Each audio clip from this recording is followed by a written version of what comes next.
I'm People's Champ. I'm Johnny Detroit. This is Pregame.com. With me is one of the favorites, not only on the webinar, on the radio, on Twitter, and the forums, Mr. Personality himself, Vegas Runner. How you doing, VR?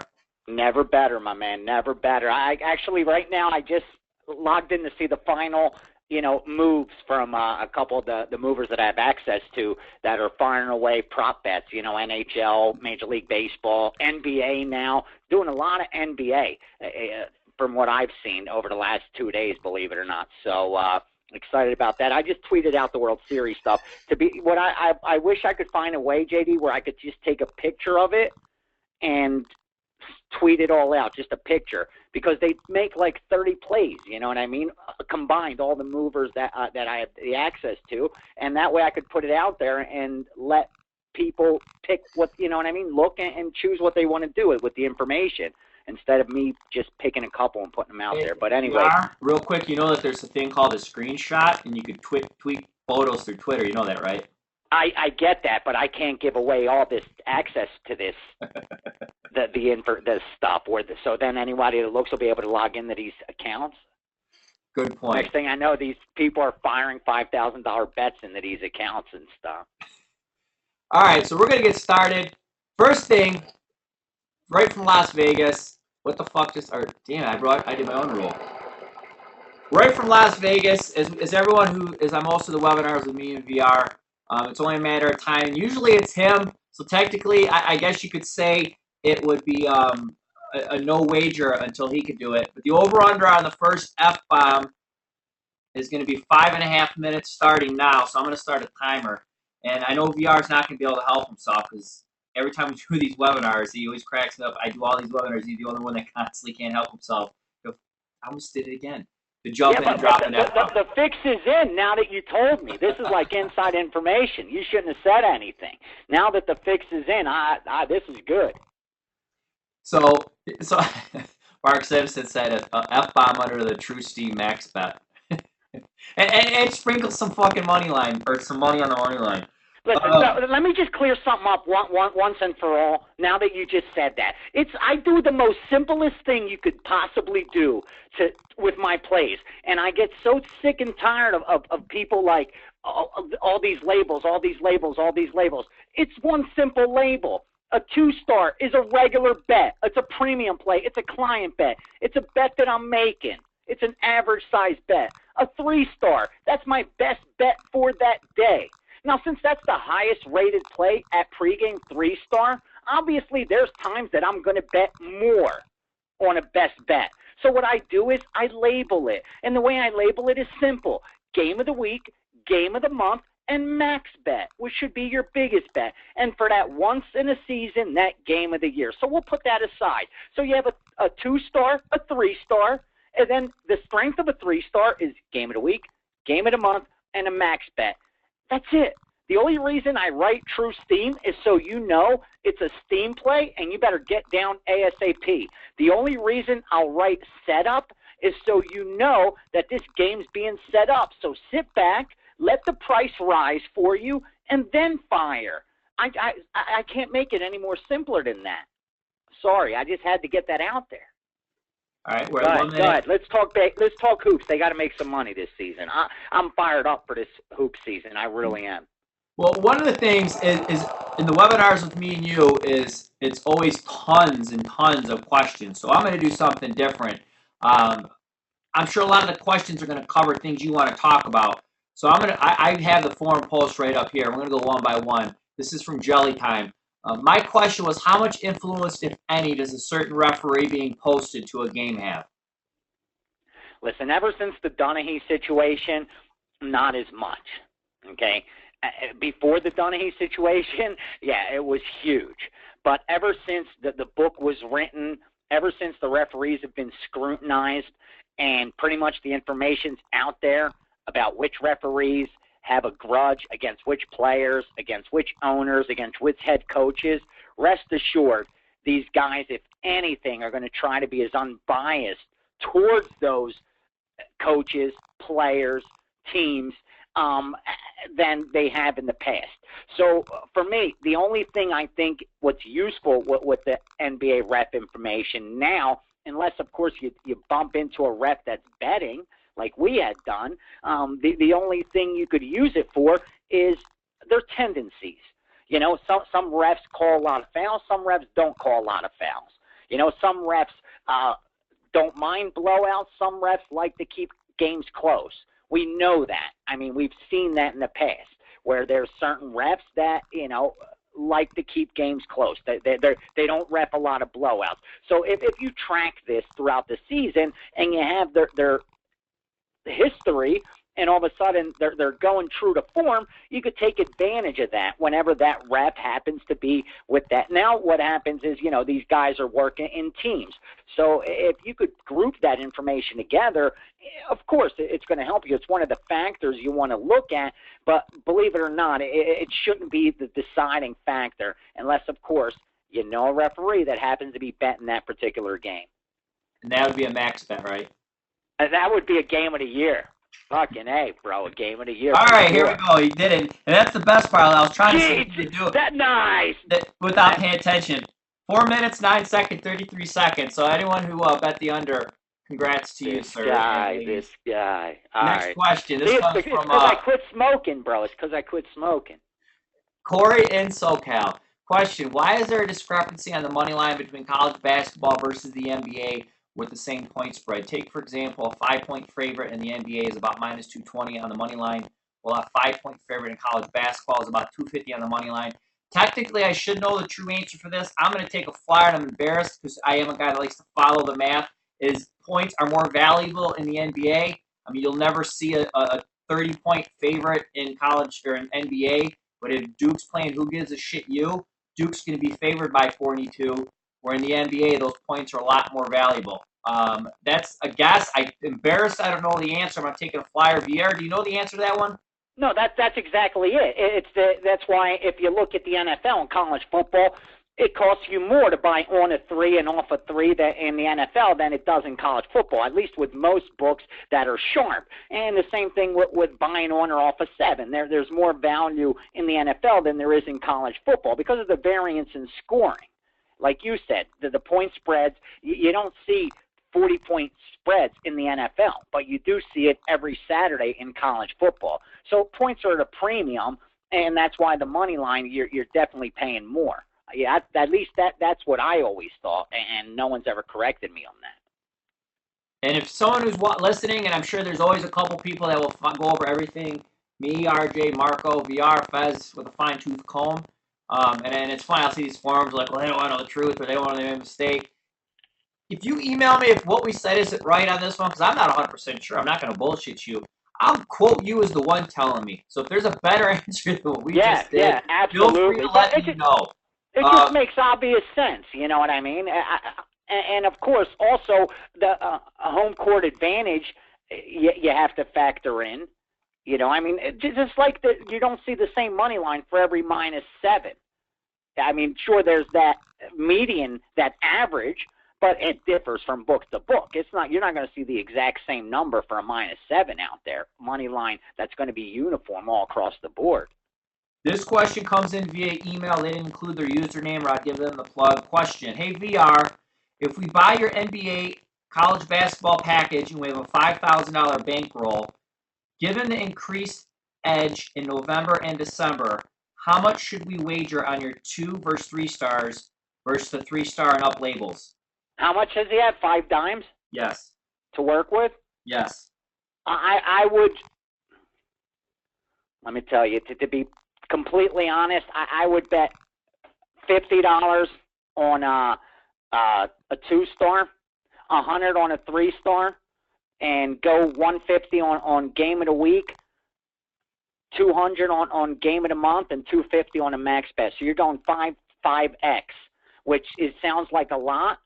Between a 2-star and a 3-star max, it sounds a lot, 5x, but it's really not, especially in the early season where your edge is greater. So the most you'll ever put out at $250 is, a 5% of that bankroll, and that's going to be so rare. You see, I've given 40 max bets the entire year, and we're, 10, 11 months in almost.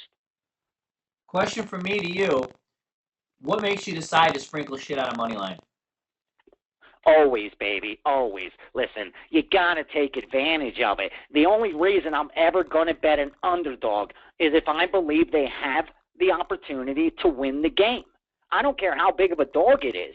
If I don't think they have a shot to win that game, I'm passing. Obviously, more times than not, I'm not going in, thinking a plus 35-point college football dog's going to win the game. I'm not talking about that. And more times than not, you're not going to find a money line anyway. But I'm talking about your average underdog bet. And I always say there's two things I want from my underdogs: the opportunity to win the game, and that they're going to give me 60 minutes of effort, because that's going to leave the back door open for a cover. But what I'm hoping for is the money line. Now, with that said, I'm not talking about splitting your bet down in half and putting 50% on the spread, 50% on the money line. Absolutely not. But what I'm saying is you do it based on your risk tolerance. The higher your risk tolerance, the greater the percentage of your wager should be on the money line.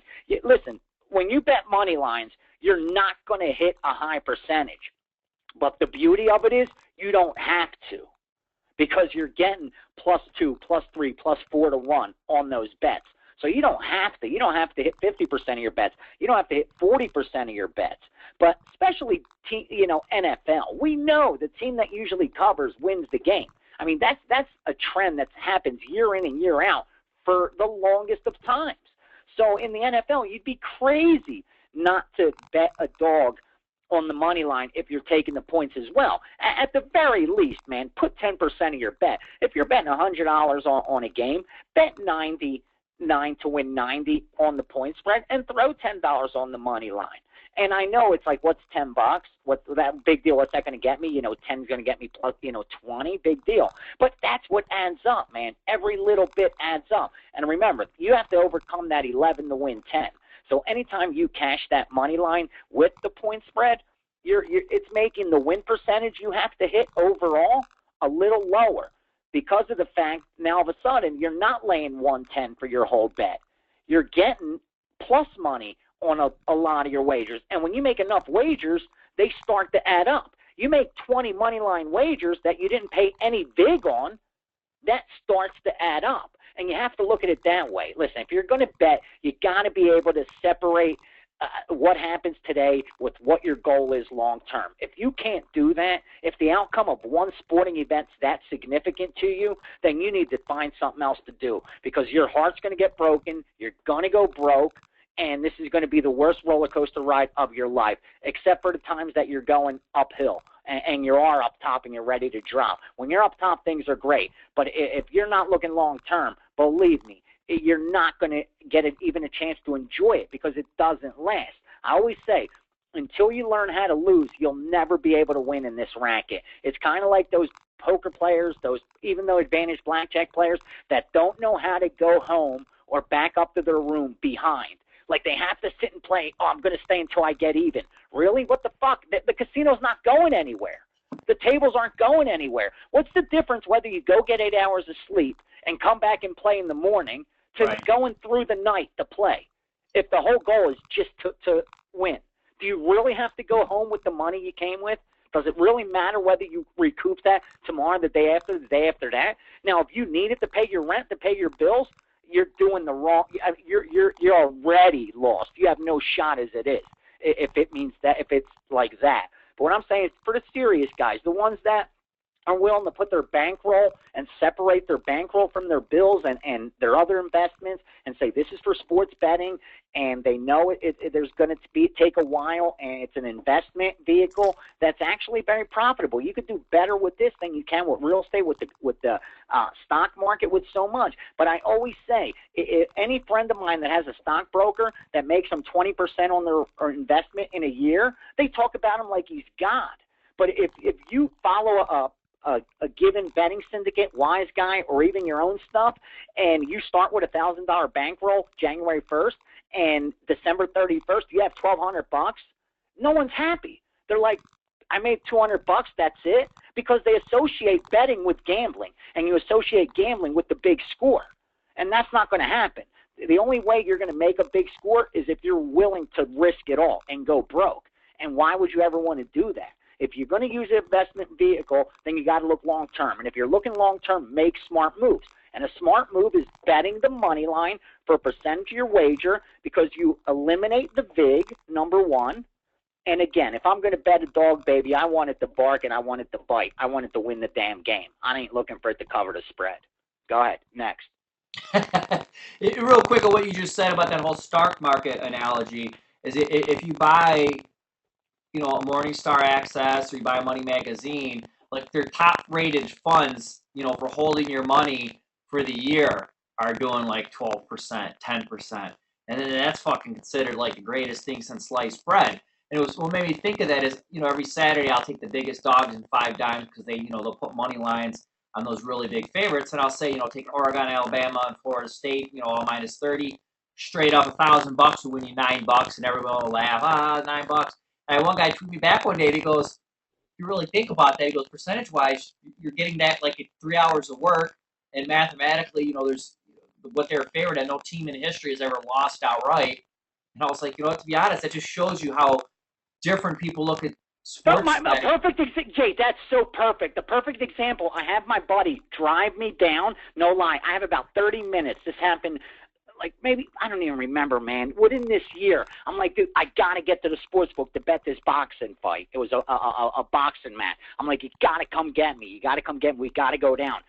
So we rush all the way down there, man, and I go to make a big bet, and he looks up and he's like, dude, you rushed all the way down here to bet a minus 1,000? I said, it's a lock. This is a confidence fight. The only way this will lose is if he accidentally has his hands down and he gets caught flush, and even then his opponent don't have the power to finish him. And my boy's like, dude, a minus 1,000, that's a big risk. I said, listen, that's 10% return on my investment in probably 30 minutes. And of course, obviously the story ended well. It was a second-round knockout. So in 6 minutes, I made 10% return on my investment. If I could find one of those every day, I'm a happy man. And you can't, unfortunately. But I have no problem with laying chalk like that when I said my true line's minus 2,000. I should only be getting 5% return on my investment. I'm getting double that. Are you kidding? I'm like, you should be reaching in your pocket and taking every penny you have and putting it on it, because we're getting the best of it. And unfortunately, he's not a sports bettor. He's successful, but he's not a sports bettor, so he doesn't look at things that way. And if you are going to bet sports, you got to look at it like every other investment on the planet, because this is a market like any other market, and the teams are nothing more than commodities. The prices, the point spreads are nothing more than prices, and until you could separate yourself from being a fan and loving sports to being a sports bettor, that concept's never going to make sense to you. And if it never makes sense to you, you'll never really be able to beat this market, man, at least long term. Next question, Sleepy J. Question, season win totals. Is it fair to play the under on the past playoff teams or teams expected to go deep this year because of the fear of an injury to a star player? And should we have our hedge card in hand if it gets close to the year? Hold on, what the hell? Season win totals. Is it fair to play the under on the past playoff teams or teams expected to go deep in the year because of the fear of an injury to a star player? And should we have our hedge card in hand if it gets close to going over late in the year? Listen, absolutely. But here's when you should bet the under, right before season tips off. Because you got to let the betting market misprice the best teams. We already know who the best teams are. We already know there's a premium attached on their season wins. But your casual bettor, your recreational bettor, they're not thinking like that. They're looking at Oklahoma City, they're going to bet them over. They're looking at Miami, they're going to bet them over. They don't dare bet those teams under. They're looking at the Chicago Bulls, they had a great preseason.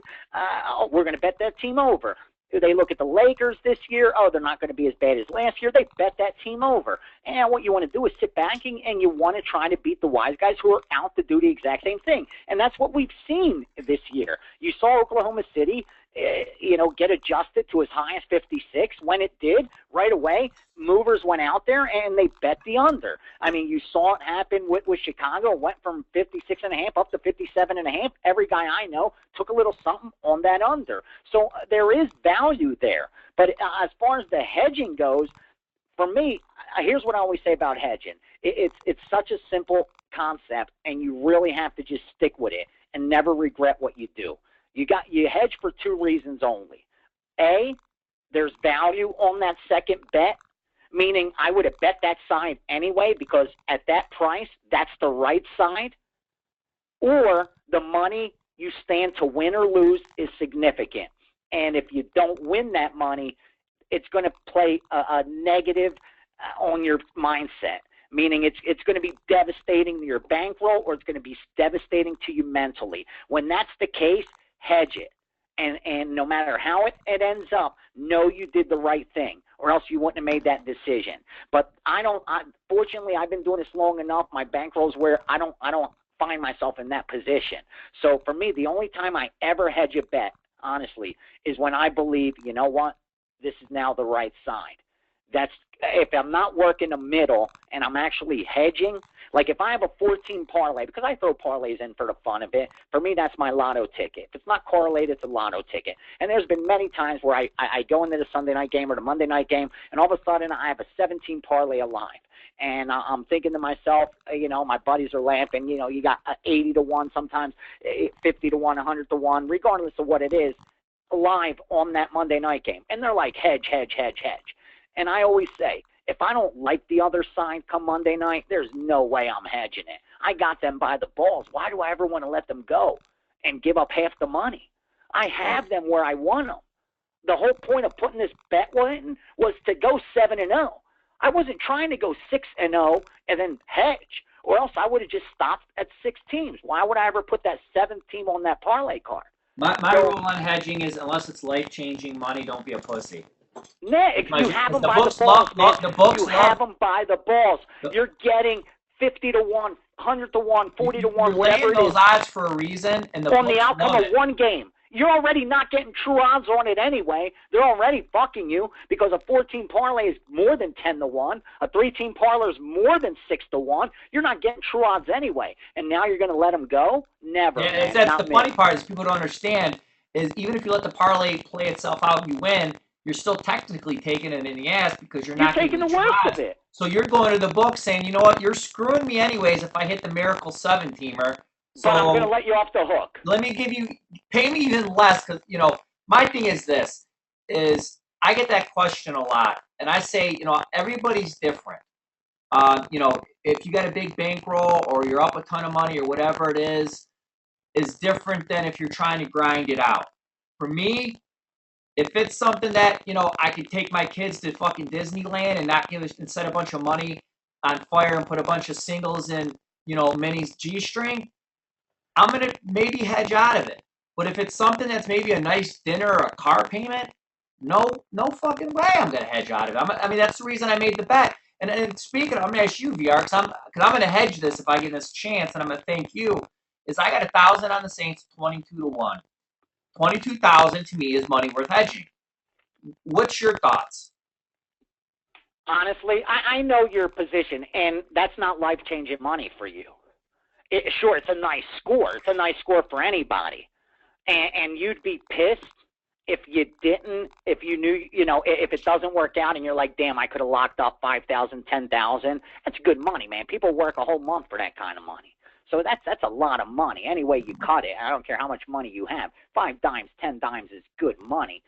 But still, it's not life-changing money for you. And I think knowing you're going to let it go. Especially if you think you have the best of it. Now, come Super Bowl, if you think, you know what, they're not going to win this game, then I think you're going to hedge it, and I tell you to hedge it. And I appreciate you thinking that I'm that much of a baller. I ain't gonna lie, my bitch ass is gonna hedge it because I did. I'll never forget this. Then I'll move on because we got tons of questions. 2 years ago, I think it was 2 years ago, is I did an article and I went to a lot of Vegas bookmakers and I asked them what they thought their sleepers were to win the Super Bowl. And Jimmy Vaccaro flat out told me, he said the Giants. And I believe I got him, I want to say 17 to 1 or 14 to 1. It was a lot. It was like, and I put 1,000 on it. and it was the year they played New England a couple years back. And I'm not going to lie, I was a bitch and I hedged out. Bro, So, you saw that. The CNBC thing I did, they went and they looked up the tickets and the gaming control and all that stuff to make sure it was accurate what they were putting out there. And I had that 50-1 future on the Chicago White Sox. And I didn't hedge it. I didn't hedge it because they were playing game 1 and 2 at home. And I said, worst case scenario, they're going to get a split here, and then I could reassess it. They went up 2-0, bro, and I never looked back. But I swear, going into that series, I thought they were going to win the series. All my friends were saying hedge it because it was, six-figure payback, and I didn't. I said, no way, no way. And it was stubbornness. It was ego. I wouldn't say ego. It was me telling myself, trust the math, trust the math, trust the math.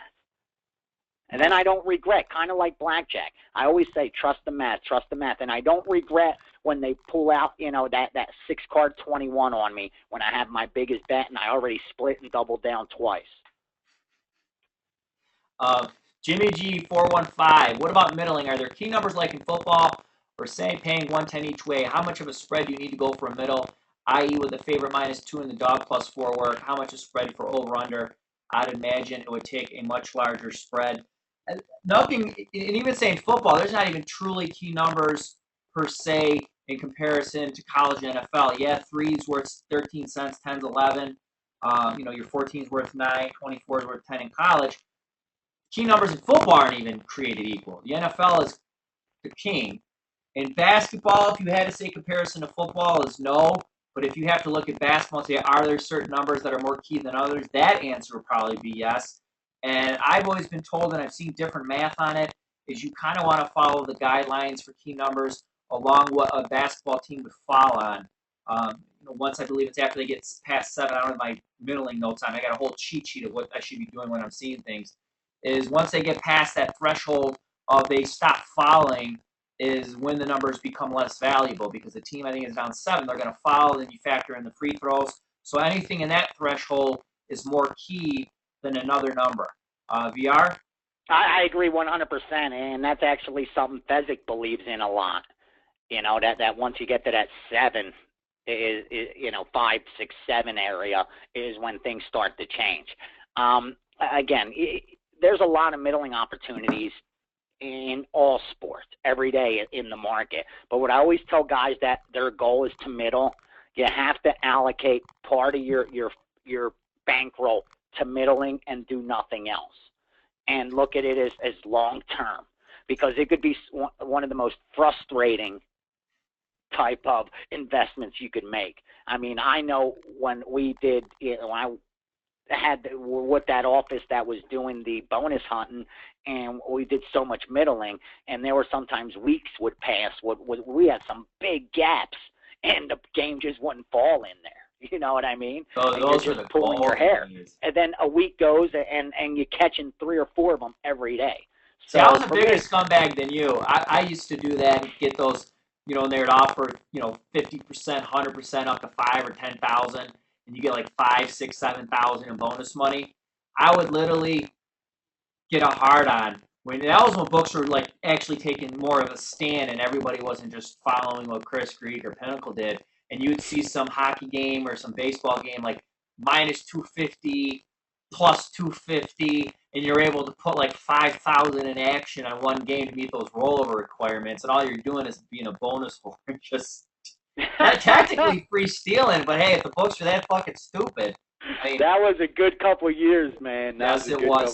Yes, this one comes from Jelly Time. What is the general strategy for live wagering NBA games? I very rarely do live wagering. One of the times I did, I was up a shit ton of money early in the basketball season last year. Was really wasted, and I must have dropped like 10 G's on Memphis in live wagering one night where I just kept going back in. So I'm the last person you want to ask. VR, do you want to do any live wagering? And no, here's what I do, and I'm just going to be honest with you. It takes so much time and commitment. And, there's some guys that I know that do it, that I trust, and they're real good at it. They strictly stick to their algorithm. I mean, that's all they do. They just look for scalp opportunities. That's it, the entire game. kind of like the poker players that have 8 screens up playing tables, and that's what these guys do. And I invested in that, and there's a okay return so far. But what I do know about live wagering, and I'm going to compare it to betting second halves, which is something I do. I really think the way you take advantage of it, other than how these guys are doing it, where they're looking for scalps throughout the entire game, where they could be just keep taking both sides of the game, keep taking both sides of the over-under, and there's just ways you bet both sides and where there's value, both money lines and there's value. And the way I look to take advantage of it, if you don't have a bet before the game and you're not looking to hedge or middle that bet and you're just live wagering, do it just like the second half, man. Keep it simple. Look for a regression and a progression to the mean. And here's what I mean by that. What I love in football and basketball, and I actually did a podcast on this with Gil on how to beat second halves, and it's actually the most easiest approach you could possibly use. And when I was moving steam out here, I actually just figured out this is what they were doing. Because when you bet enough for sharp people, you see what they're doing. I mean, you see the numbers they're trying to get. I knew they were trying to get on the right side of 3 probably after the second week I was doing it. It's not by accident we're laying 2.5 every chance we get. But getting back to second halves, here's the pattern I picked up. Here's what they looked for. They looked for home teams that were heavily favored for the game, that were down in the game. And there wasn't any fundamental reason why the game shouldn't end closer to what the game point spread is. And what I mean by fundamental reason is their star point scorer isn't in foul trouble, doesn't have 4 fouls. Someone didn't get injured, something like that. And then what you look for, number 2, is a regression or progression in shooting percentage. You could do this within 2 minutes. It'll take you because you don't have much time, because wise guys are doing the exact same thing. Here's what you do. You look for a heavy favorite at home that's either down or, up a little bit, but they're real heavily favored. And you look at the shooting percentage, and let's say this team shoots 44% from the field and, 38% three-point shots. And you look, and at that point, they're shooting 30% from the field, and they're shooting 22% from the three-point line. And again, there's no fundamental reason for it. Their players aren't in foul trouble. Expect, and I get it, long-term isn't 48 minutes, but more times than not, you do get a progression and a regression to the mean. And I think if you only look for those spots, you'll make money. You'll do extremely well. And I mean, you have to be very selective and just wait for those big favorites that are down and then take advantage of it in live wagering. Or even a dog, 3-point, 4-point, 5-point dog that's down 20, 18, whatever. And now when you do the math, instead of getting +5 for the game, you're getting +14, 15 for the game. Always compare the halftime line to the game line. Always compare the live wagering line to the game line, because as much as the games don't fall on the number, these guys are pretty damn good at what they do. And more games than not are going to come close. They're not usually going to be 20 points off the point spread on every single game. They're going to come pretty close. So if you look for those spots, I'm telling you, and you're just real selective, you could just pick those off and get the best of it. So instead of laying 15 on a favorite, you get that same team at home at a pick 'em at -1, at -2. Because what you do is you compare it to the game line and see, if I bet this team right now, what are they for the game? I never understand the guys that a team's up by 14 at halftime, they're minus 10 for the game, and they're given 7 at halftime, and because they thought they looked good, they go and they lay that favorite again. Why would you ever do that? If you didn't lay them -14 before the game, now you're laying them -21 at halftime. Would you ever lay 21 before the game? If you wouldn't do it, which you wouldn't because you didn't lay 14, why would you ever lay the 21 now? So for me, I always compare the in-game line and the halftime line to the game line and look for the biggest discrepancy where it looks like there's value, and look for a team that I think is going to progress or regress to the mean based on quick statistics like shooting percentage, man, because you don't have much time to do much else. Real quick, the only thing I could really add to that also is just because I've talked to guys offshore on this very thing, and for them, especially when there's tons of games that are in play, a lot of it's going to come down to just math on their end, factoring in the lines and their exposure. And if you are watching a certain game and maybe a star wide receiver or a certain player is out of the game for a couple of minutes to catch a breather because maybe he fell on his knee funny, but he's he's going to come right back in. And during that time span, there's a momentum shift that on the scoreboard says one thing, so the line in the game is going to be adjusted to reflect that. But you're watching this game and you know that it's happening for a momentum reason, or there's certain players involved, or some fluke play happened that maybe for example, like the favorite and the dog scores, but it's because you're watching the game and you see that the secondary guy tripped and fell and it was a bullshit lucky touchdown. You could turn around and know that was a fluke, but you're getting an advantage because of the fluke, and you turn around and take the favorite. That's the only thing I could really add to live betting that I've done before. And we're going to move on. In Milwaukee, WI, I don't know any company currently that tracks all live betting. I know Sports Options and DonBest does. I think if you're a paid subscriber, just like you could track and see the changes in the actual game lines they have for the in-games. But I will say this, and I am a fan of Sports Options. I've yet to see a paid line service that on those in-game lines that they're 100% accurate. A lot of times when you see me on Twitter tweeting stuff out, I've gotten to the point that I'll physically go to Pinnacle or 5 Dimes and refresh the screen because they're changing so often. And I don't know if the feeds are as solid as the straight game side in total. I wouldn't put 100% of your faith if you're looking to build the database into the stuff you can get from a paid line service as of yet, in my opinion. And then Joe Willenkamp, he has a question on live betting. We already got to that, so we got a couple more I'm going to get to real quick. And then we're going to let you talk some basketball, some look-aheads for the season VR, give out a coupon to everybody. I know that you could put some consideration into a 12 o'clock start being a factor in college football. What consideration do you put in early NBA and NCAA basketball games? Real quick, here's a trend, and I think it actually even hit last year. I had someone who years ago had a system that they said that they tend to, on MLK Day, that they would take under in all the games because most of the games were day games, and they're usually a lot of the time they're during the week.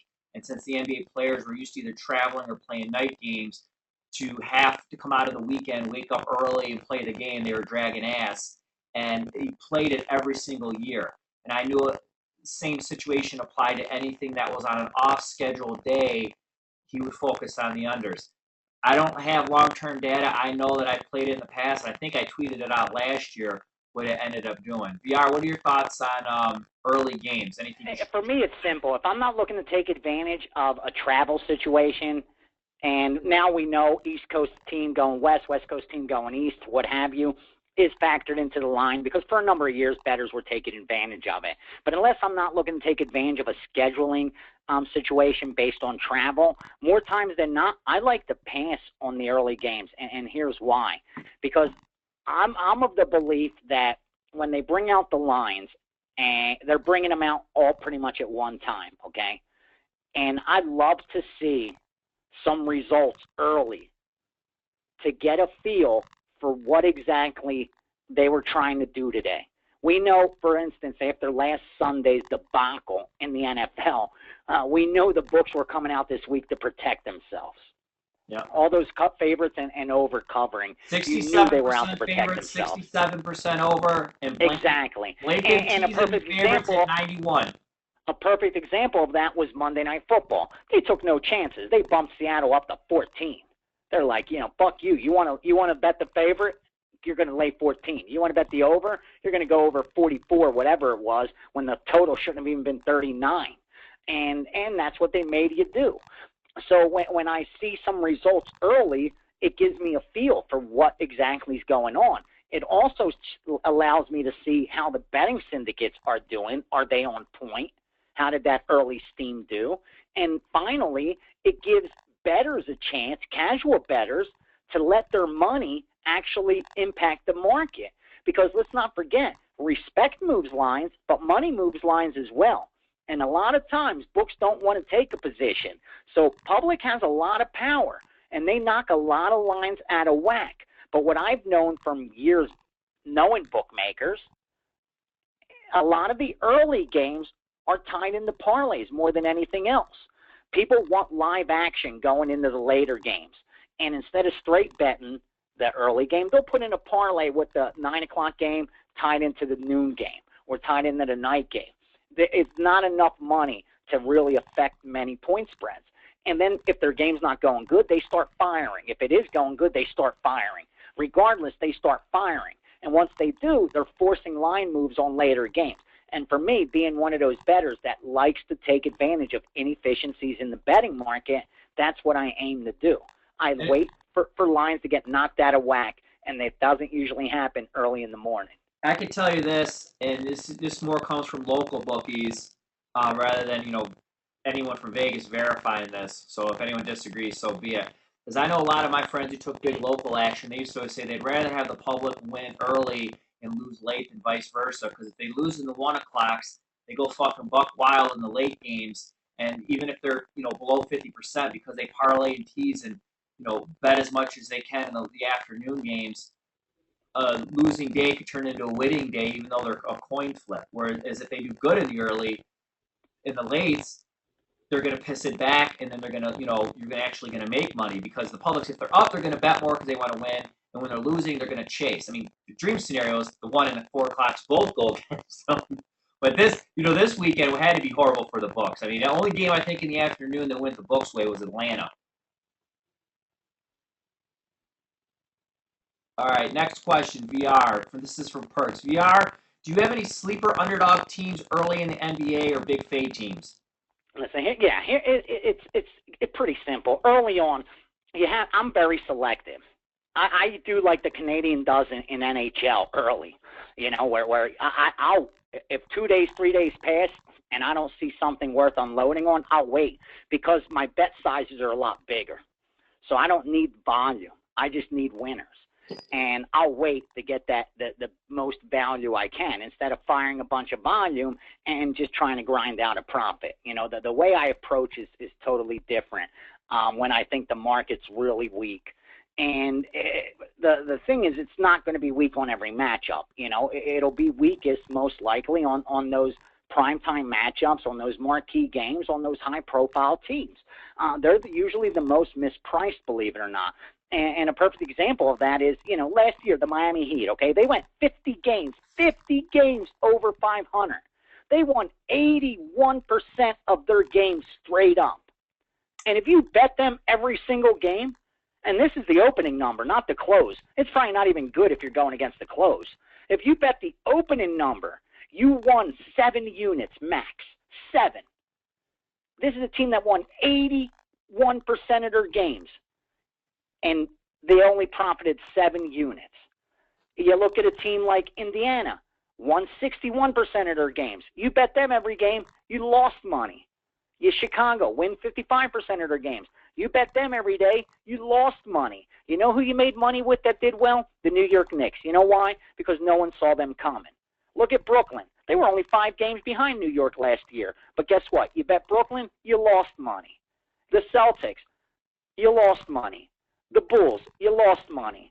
Atlanta, you lost money. You look at all these second-place teams, you got killed. Denver, you made money. Why? You made more money betting Denver because of the fact no one saw it coming. The key is to find those teams, A, that no one sees coming, or B, that the market's never going to catch up. It's so hard to find a team that no one's going to see coming.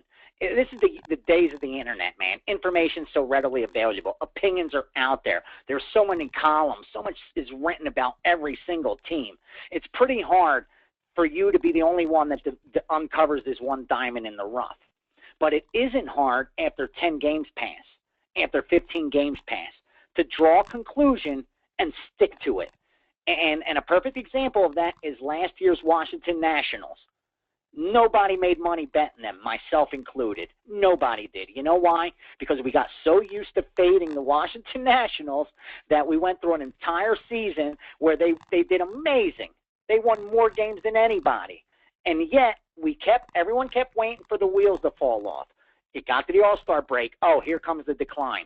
That didn't happen. September comes. Oh, here comes the decline. Here comes the decline. Guess what? It never came. Those are the kind of teams that I'm saying that you could take advantage of.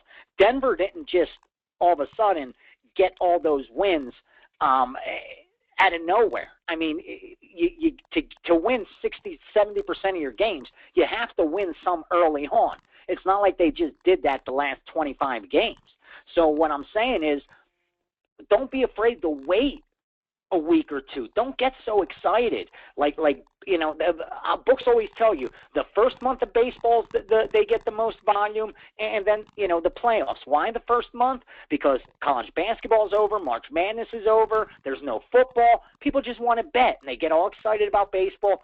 2 months in, NBA Finals are here. Everyone forgets about baseball. And now with the NBA, don't get so excited because there's NBA or there's going to be college basketball to take advantage of teams. Okay, you might have done your homework for 2 months. You may be ready for the season, but you're not going to lose much by letting them go out there on the court and proving you right. Granted, you want to get ahead of the market, and that's how you make money, but I'm going to share a little secret with you. The market isn't that smart. They're not as smart as a lot of bettors think they are. Because let's not forget, the market's saturated by casual bettors. Guys that have 9-to-5 jobs, that have to go to Little League afterwards, that have to do this, have to do that. They don't have time to put into beating the market. So there's no rush to get out there and try to find that diamond in the rough now. Now, granted, early on, you don't want to be betting Oklahoma City. You don't want to be betting Miami. Yeah, sure, they covered, they'll cover games along the way, but you're not getting the best of it. You don't want to bet the San Antonio Spurs. You're not getting the best of it. You bet San Antonio last year, they won 71% of their games. Guess what? You lost money. LA Clippers, they won 68% of their games, 9 games above Golden State. You won what? 4 units, 3 units on them? So those kind of teams, you're not going to make money on. You got to be able not to bet the best teams. Listen, we know who the best teams are. It's not rocket science. You could look at any board any day, and pretty much except for those games that it's a 3-point spread, except for those games, you could tell which team's better. We fucking all know which team's better, but the spread's the great equalizer, man. And with the spread, I'll take the worst team over the best team if the price is right every single day of the week. And that's why I'm saying don't overlook these teams.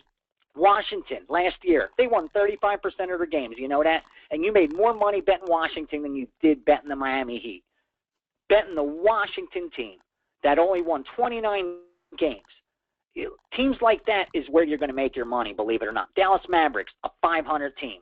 You made more money betting the Dallas Mavericks than you did Indiana, than you did pretty much a lot more than Brooklyn. They lost money. Than you did more or less Miami.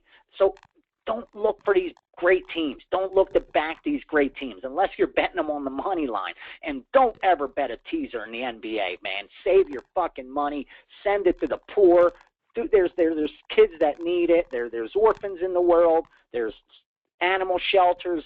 Do something good with your money. Don't play NBA teasers. Don't play college teasers. They're a waste of money. So don't think, oh, I'm going to bet this Miami team, but I'm going to tease them down to where they only got to win by 4. I'm going to do it with Oklahoma City.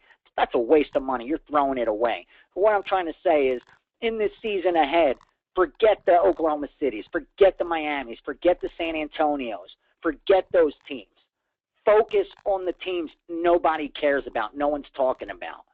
And I'm telling you, you'll do better backing some of those teams that are so hard to bet than you will betting the teams that everyone knows are good, that are selling jerseys, by the ton. Believe me. So I asked Dave Essler this yesterday. I'm going to ask you. NBA's here. College basketball is right around the corner. We still got football going on. Even guys like you who are doing this full time, it's literally impossible to keep a grasp on everything. With how many college football, college basketball, NBA, we got hockey, the baseball World Series going on. And I saw something I retweeted on Twitter today. If St. Louis wins Game 6 on tomorrow on Halloween, there's going to be baseball, hockey, college football, NFL, and there's like every sport is all going to be on tomorrow night. Going into basketball season, what's your best advice for the guy that has a 9 to 5, wants to take his game to the next level to prepare for the upcoming basketball season in both NBA and in college? Great question, man. Great question. And fortunately, guys like JD, guys like myself, you do this long enough, you surround yourself with other people that do it long enough, you get a lot of sources. You have sources that you trust. Perfect example in NHL. I haven't had time to handicap the NHL, and I love hockey. I have the hockey package. I watch hockey. But there's a difference between watching it and being a fan than me having the balls to go and lay -120, -130, -140. I'm not an idiot. If I'm going to bet, I need to know I have an advantage, not just because I've been following the NHL, watching it on TV. With that said, I trust the source. I have the Canadian. What he bets, I've been piggybacking. And I have sources that I trust for different sports because I can't do everything. And, college basketball, we all know what's going to happen. It happens every year. When the season's over, the wise guys are going to have demolished the books. And fortunately, the books are going to be okay with it because the public's going to get killed in college basketball like they do pretty much every year.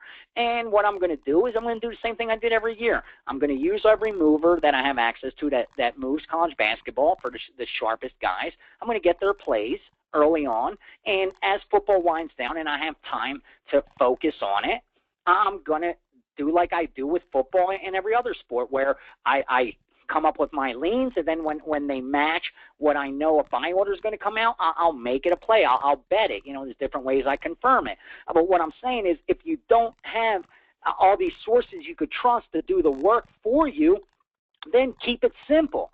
Do what I do in baseball. Listen, I don't handicap the entire baseball board because every day I'd have to handicap 15, 16 games. There's just not enough time to do that. So what I do is I pick a couple series because I know these teams are going to be playing each other for 3 or 4 days, and I get into the ebb and flow, and I follow those teams for those number of days, and I know when I'm going to wake up and I only have to check out these 4 or 5 series. That's it, 4 or 5 matchups. And I'm going to follow these 4 or 5 matchups for the next 4 days. That's my job for the next 4 days. And it's produced winning seasons for me. I say carry that over to NBA, carry it over to college basketball. Pick a conference. If you don't have a favorite conference, pick a boring conference. If you don't have a favorite NBA team, then pick any conference and say, I'm going to focus on that conference. Yeah, I only have to follow these teams. The announcers on Twitter, go to your Chrome or whatever browser you're using and create a folder for NBA betting, then create folders for each conference, each team, and start tossing local papers, fan sites. You only need to have 1 or 2 bits of information come out that's going to give you somewhat of an edge. So I definitely agree with VR there. That's it. I'm going to cover the Western Conference, the Northwest, because Oklahoma City is exciting, and I'm going to cover the NBA Atlantic because I like Brooklyn and I like what they're doing this year. So you know what? I'm going to cover those 2 conferences. And when I get comfortable 3-4 months in and I've watched enough basketball, you know what? I may add another one to it. And that's it. You got 10 teams to cover. That's Real it, quick, 10 teams. VR, I want to give you a little bit of props, and I want to say thanks to everyone who listened. Is tomorrow, Vegas Runner, it's up right now, is a Thursday primetime pass, 3-star game of the week. I apologize for my voice. I was on a 3-hour conference call just before the webinar, so I'm a little raspy. I'm going to take $10 off Vegas Runner's Thursday primetime pass, 3-star game of the week, VR10. That's VR10 is going to take $10 off. Bro, you couldn't have waited till it's not a primetime game? I'm killing primetime. Killing. Dude, we're all about value. Give it to them. Give it to them. That's one of the funny things is I meet or talk to some of these old school guys in the industry, and they just it's funny. They just don't fucking get it, and they just will question the way we do things. And they're like, you guys are like the only people in the history of this business that you give deals, like give somebody who's hot for the dollar. You guys slash subscriptions. You guys give coupons to winners. I'm like, it's all about fucking value. And you know what I mean? And if there are going to be bad runs, no one wins all the time. And if you could lessen the burden for the customer, give them the best experience That's the goal, bro. That's what I say. I want to be a source of information for people, man. And the only way to do that exactly is to keep the cost down. Now, when I'm winning and I'm hot and they're making money, it's great. But you want to be able to keep these people when there's that tough stretch, because you know you're going to get hot again. You're going to make them recover. I love it. I get so many emails when someone loses a game of the year, loses, and you know it's a name that I'm not familiar with because I deal with so many people. I start remembering people, and they'll be like, you know, you fucking suck, fuck pregame, fuck you. And I'll reply and say, you know, I'm sorry about your loss. I saw that you had so and so last night. You know, what can I do? Can I switch you another handicapper? You know, here's some credit. And they reply and go, you actually responded to my email, and you're going to do this and that, and it's. Yeah, you spent money with us. You lost. I mean, I could probably live without all the F-bombs, but... Yeah, nobody's working an angle, bro. You know, my job here is, yeah, we're going to answer our emails, and I'm going to respond to you, and I'm going to do what I can to get you back on track. And, you know, that goes such a long way. So before we end this webinar, VR, we got a couple minutes left. You've given out tons of information, answered tons of questions. Another thing that we do different here is, you know, most people that have an hour-long webinar, the whole thing would be about trying to get you to buy something every 2 seconds. So VR basketball's here. We're at the lowest pricing we're ever going to offer for the NBA, the college basketball, and the combo. So before I let you talk, this is totally off the cuff route. I had a slide because I like slides. If anybody listening to this right now has already bought another Pregame Pros basketball and they only budgeted for the one, you're looking to lock in some VR, I'll see what I could do for you. Shoot me an email. VR, let everybody on here listening know why you should be the one that they're investing for in the NBA, college, or both. No, but all bullshit aside, man, and some people they may not think it's worth it to them, but I'm telling you on everything sacred to me, dude, no lie. If I was betting before I got into bookmaking, before I got into moving money, and when I was back in Philly, and there's a lot of sharp people in Philly, but if I had access to someone that is going to provide what I'm able to provide, bro, I would be all over it. Whether I was going to piggyback them or I just wanted their information. Because I don't care. People don't have to like me, bro. You don't have to like the way I look, the way I talk, no matter what. That's your business. I'm not, you know, that's not my goal. You know, sure, I'd like people to like me, but that's not my goal. You know, this ain't a popularity contest. But at the end of the day, what I will promise you is that there's so few people out there that have the pedigree and the resume I have. You can't argue that. You could bash me. You could say whatever the fuck you want about what I look like, about how I act, about how I talk, whatever it is. But at the end of the day, you can't question my resume and my pedigree and the sources of information I have. And when it comes to college basketball, we know that the wise guys, the betting syndicates, the sharp bettors do better than anybody else. It's one of their strongest sports. And I have information, I have access to pretty much every big move that's getting bet on. In the NBA, we know that if you just try to bet NBA on your own, you're going to get hurt. It's one of the hardest sports to beat. I mean, I know guys that follow it, love it, and they do not do well in the NBA. But there are certain groups that do well. And fortunately, I have access to these groups, and that's what I'm telling you. I'm willing to check my ego at the door and tell you when you are when you do have a subscription with me, you're not just getting me. You're getting all 20 plus years of experience that I have. You're getting every piece of information that I have access to, and you're getting every single source that has taken me forever and had me, you have no idea what I had to go through to be able to get access to. You're getting all that with the subscription. You're not just getting my opinion, bro. You're not just getting my pick that night. You're getting all this bunched into one is what you're getting. So for me, it becomes a no-brainer. Even if I'm not going to piggyback it, even if I'm not going to even, you know, agree with one of his plays a week, just that information, I wouldn't want to be without. It's something that would be automatic for me, kind of like the NFL package. If you have DirecTV, how are you not going to get the NFL package? If you're going to bet NBA and college basketball, how are you not going to get the VR package? It should be a no-brainer. I look at it this way, is even if you're betting decent money and you're not going to bet all your plays, to have it as a filter is, you know, I access some accounts I got access to, some guys I respect, and and I'll write it down and I'll use it as a filter. I'm not betting all their plays. I got access to a couple Chris accounts that a friend of mine. Exactly. That's why I say I'm not telling you to piggyback everything I do. Some people can't overcome the stretches, the negative fluctuation. That's a mathematical certainty. What I'm saying is information's power, man.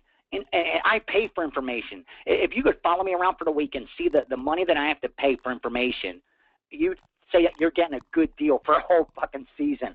Rest assured. But it's worth it to me. I bet enough to where it's worth it to me. And I think you can't. It just makes no sense to me. You don't get big-ass, gaudy rap star hearings like you got unless you're doing something right. Could invest without information, bro. You have to. You have to. It's just how it is, bro. It's power. Information's power. We got 30 seconds left. As always, I want to thank Vegas Runner. I want to thank everyone who attended. Don't forget, if you're looking to take advantage of some VR, shoot me an email. For sure, take advantage of that $10 off. That's, like I said, VR's probably. Oh, yeah, I got a good bet tomorrow, bro. I got a good primetime bet tomorrow. I technically just took half of VR's sales away because I think. That's okay. That's okay. I think the package is 20 or 25 already. So we're going to cash tomorrow, bro. We're going to cash.